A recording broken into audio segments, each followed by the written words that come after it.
Good afternoon. Thank you for taking a few moments with me in the Word today. It's so good to be with you. A few scriptures I've been meditating on today. I love these. In Acts chapter 24 and verse 16, it says, "In view of this, I also do my best to maintain always a blameless conscience before God and before men."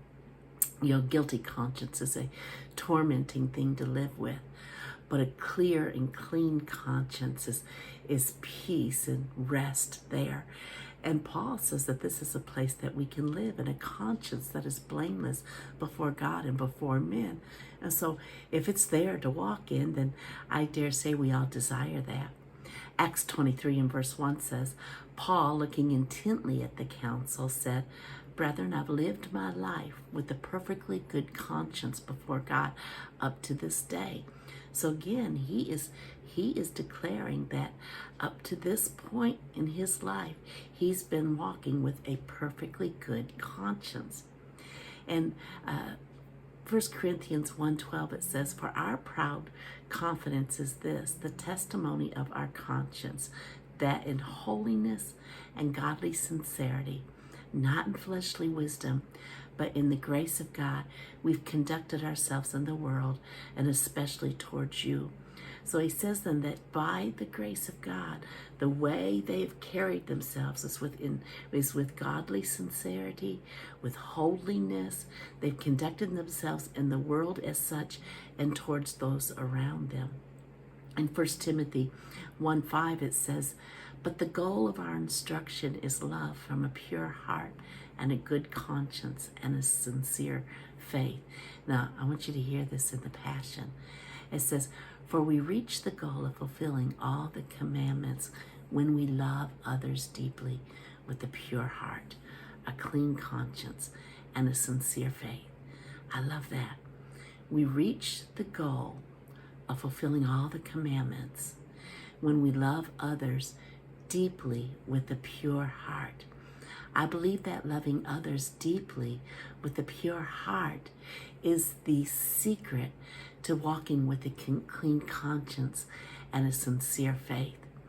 I listened to Keith Moore. This was years ago. I heard this particular message, and he was talking about walking in the love of God and protecting one another's reputation.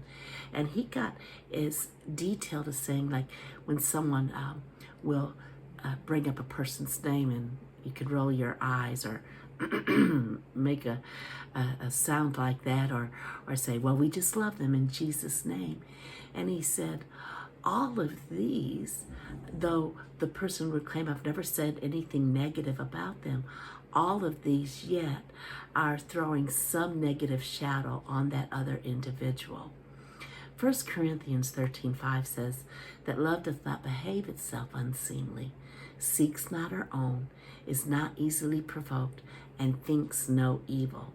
The Passion says it this way: love does not traffic in shame and disrespect, nor selfishly seek its own honor. Love is not easily irritated or quick to take offense. And I believe that that is one of the keys, in a very necessary key, in walking in the love of God, is thinking no evil.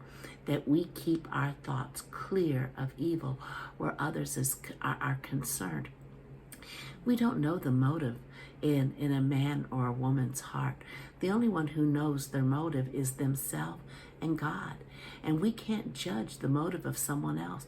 There could be an outward behavior, but we don't know where that's coming from.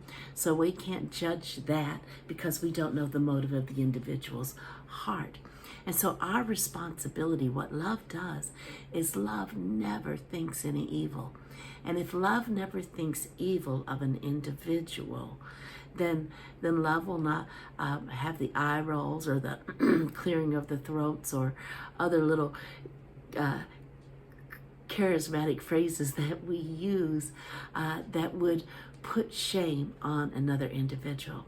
Here's the thing, though, that if we're thinking no evil of someone else, then we have a clean and clear conscience.